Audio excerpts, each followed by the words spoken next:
action. So my first question is, tell me who you are and tell me a little about yourself.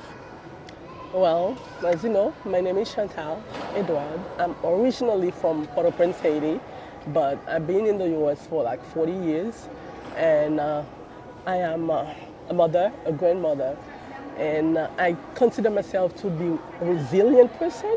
I'm authentic, I am unlimited, I am unyielding, and I'm also noble. What you see is what you get. And I love people, I love family. I'm zestful, I'm vivacious, like people love me. I love to be around people. I love cooking. Cooking is my passion. So I'm cook to make people happy because I enjoy to see the laugh, the smile on people's face when I cook. And I'm just a person, I love people, I love living. So speaking of cooking, you mentioned that that's clearly one of your strongest passions, possibly and probably. What led you to the discovery of that passion? Like, when did you start getting into it, and then at what period did you decide, like, I love doing this because it makes me happy and I love making people happy, kind of? I love this question. It makes me feel vulnerable because, quite frankly, I always knew that I had it on me, but for some reason, I lost the faith in me. But 5 years ago, I encountered an experience, and I decided that I'm no longer going to let people ride me. I'm just going to be in the driver's seat of my life. And I started to change my life around. I literally hear God telling me that He created me with passion. And it was just waiting for me to take ownership of my life. I surrendered. And 5 years later, I'm here in Merida. I've been cooking for people in the state. I had a home restaurant like 2 years ago. In 2019, I opened a home kitchen restaurant. I was just cooking for people, and people were calling me everywhere. And it's just because I surrendered. I heard the voice, and I say, okay, Lord, I hear you. Now I'm going to take action, in my own hands. Once I surrender, everything come into place. So, going off of the thing of you discovering this 5 years ago and the surrendering, do you feel that you would put up a little bit more, and you mentioned your belief in God for sure. Did you put up a little bit more resistance in the past when it came to, wanting to allow certain passions and allowing God to lead? Do you feel that you put up a little bit more resistance in the past compared to? Absolutely. Yeah. Absolutely. In the past, I could say because I need, like I said, it makes me feel vulnerable. Yeah. I need to take ownership of my life. I was just waiting, on people to help me to find things, to find my passion, waiting to work with people, thinking that, we would do things together. I was just like not believing me 100%. And I believe that's why the experience that I encountered happened. It was awakening for me because I hear God's voice telling me, you can do anything. Yeah. Your whole life is in your own hands. You just have to take ownership and action. And I did take ownership, and it's been tremendous. It's been a blessing. The life I've been living, like 5 years ago, if you knew me, you definitely see it's not the same person. I'm joyful, I'm doing things, I am motivating, and I'm on my own. God always was telling me, you could always do it. With God, anybody can do anything. Yeah. Yes, it's just believe it. Do you feel that? The person you're wanting to become, do you feel like you're already that person, or do you feel like you're trying to get to, like, there's another part of you that you're still trying to reach? And if so, what steps are you taking to get closer to that person you want to be? Well, I am in the process of being, the person God chose me to be. I'm in the process of achieving my purpose. I'm not gonna say I'm there yet because I don't feel like I'm here yet. People's always learning with life experience. I'm always gonna be learning, no matter what. Even when I achieve what I think, is the goal, I'm gonna have new goals. But I love myself better where I am now than where I was before. So this is joyful. This is just like a blessing for me. Wow. That's amazing. Thank you for sharing that. You're welcome. What, I guess going back to the part where you mentioned that you realized like God was telling you this whole time you could do this on your own, like even with him. What do you think were the fears that were holding you back from getting to where you are sooner? Well, the fears, I can say there were a lot. First of all, I had lost myself. That's why I feel like this interview is making me feel so vulnerable, but I'm not ashamed to say because I'm here to motivate other people. Yeah. That's my goal.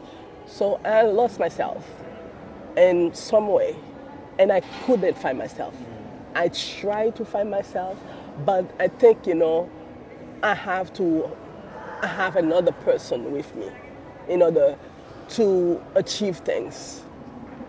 I'm not sure, how it happened. I'm not going to dig in the past because I love myself better now.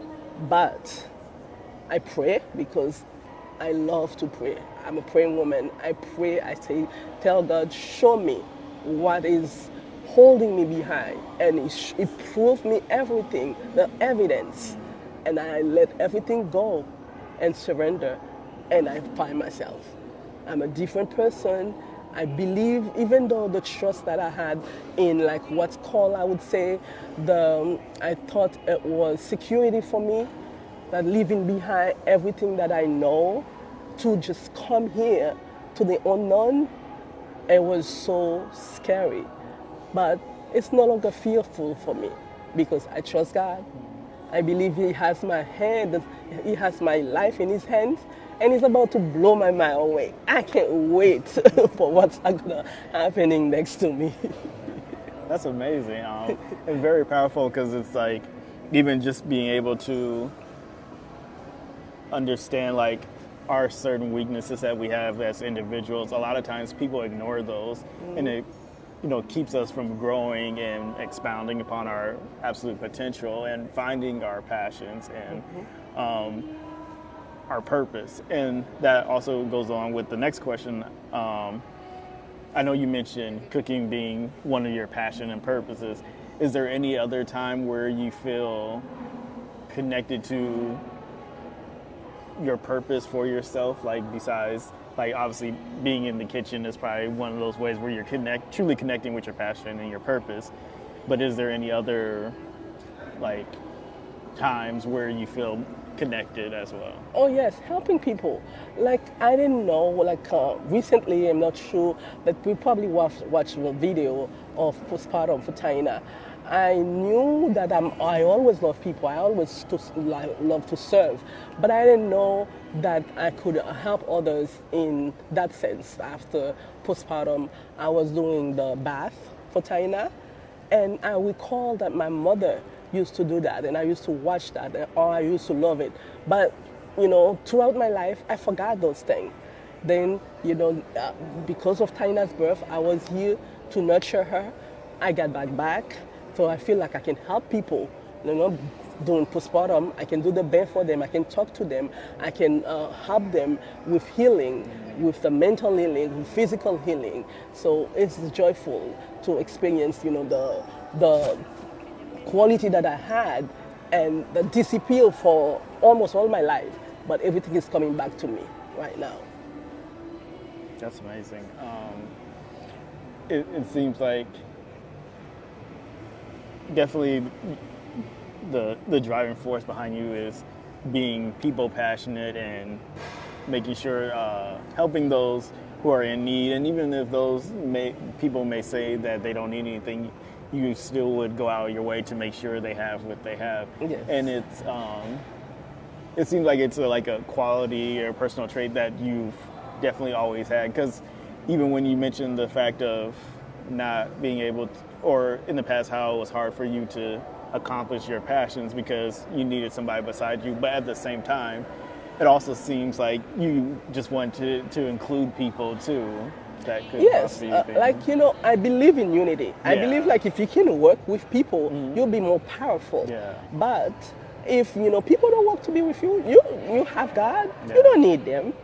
You don't need anybody. You can do anything. Yeah. I believe in the Bible verse, I can do anything through God who strengthens me. Philippians 4, verse 11. So you're lost. Yeah. That's amazing.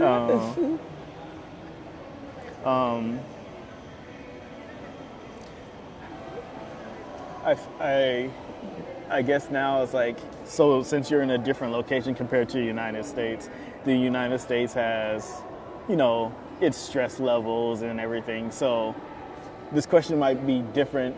Your answer may be different compared to if you were in the United States. So I guess you can answer both, like compared to living in the United States and living here now, how did you maintain a sense of balance and well-being against the demands of life?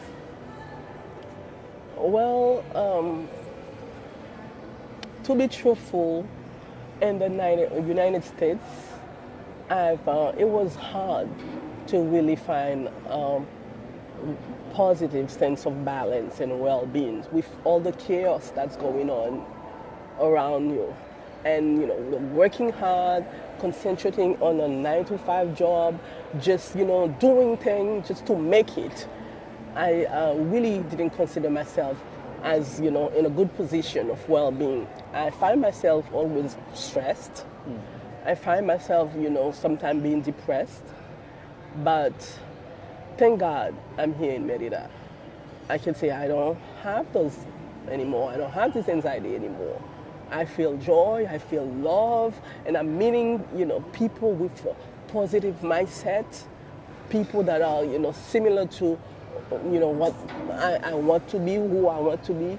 It's just like, God took me from a place of darkness and put me here for a reason. And I'm so grateful for that. So then, for people currently living in these very demanding, stressful situations, trying to find the balance, and they're not able to be in a place where they can be joyful all the time, what tips or advice would you give them, even to, because I know not everybody believes in God, and some people, some people do, some people don't, but I guess what advice would you give to those people, both believers and people who don't believe as well? Wonderful question. I would definitely say the people who believe in God, just don't give up on God. Just pray so God can show you, and He will show them. He will show them the way. One way or another, He will prove them and then tell them where they want to go. But people who don't believe in God, just try to find a space where you can communicate with yourself, either through meditation or yoga or exercise, working out, whatever your passion is, like where you find your happiness. Try to take time on your own to think, because you need a clear thinking mindset in order for ideas to come to you. So when your mind is clear, whatever it is, whatever you believe in, will show you. I believe in God. He will tell me where to go, what to do. But those people will find peace if they really search for it. But you have to leave the hustling, bustling around. You have to pause. You have to find a space where you can sit down, to talk to your inner self, to really see what life holds for you. And it will come. It will come to you. That's amazing. Amazing piece of advice, for sure. Pieces of advice. I guess the next question would be, what's the goal for you 5 to 10 years from now? And even so, what would you tell yourself? Because a lot of people, they'll say, what would you tell your younger self, but what would you tell your future self, I guess? My goal, ultimate goal, is to empower people to live their life to the fullness, and also to motivate my own kids by my own experience, so they can remind them that they can do anything through God. And also to leave a legacy of greatness, of laughter, joy, and positive abundance for my grandchildren, because I want them to know their grandma was that type of person. That's amazing. Yeah. Is there, I mean, like everything you shared has been amazing, and that's what I, even for me, like doing this project, doing these interviews, it's always inspiring to hear people's story and to see how they are resilient through different circumstances, even looking at the things that they consider their weaknesses and their strengths, and it's always encouraging. So, I don't know, is there anything else you would want to say? No, I just want to say thank you so much for giving me the opportunity. I feel like, sometimes before I was hiding, I wouldn't tell, my truth. But I feel like now I am obligated to tell my truth, because I made it to a different level. And I would love everyone to find that beautiful part of their life in them. So I'm so grateful. I thank you so much for giving me the opportunity, and I enjoy it. Oh no, thank you. And thank you for sharing your story, your experiences, your words of wisdom. I'm sure it will touch many people. Like, it has already touched me and inspired me and stuff. And it's like, you're showing that, like, no matter where you are or what has happened to you, or even like the stage you are in life, that you can still go after what you're passionate about. You just have to go after it, kind of thing. It's like, it's a definitely moment of just do it, kind of thing. And yeah, that's very powerful. So. Yes, thank you. Yeah, thank you. So, thanks. I guess that's the end. I just give everybody a high five after, because I don't know, it's just something we did it. Yes, and everything. So, yes, thank you so much. My pleasure. Yeah, awesome. Thanks.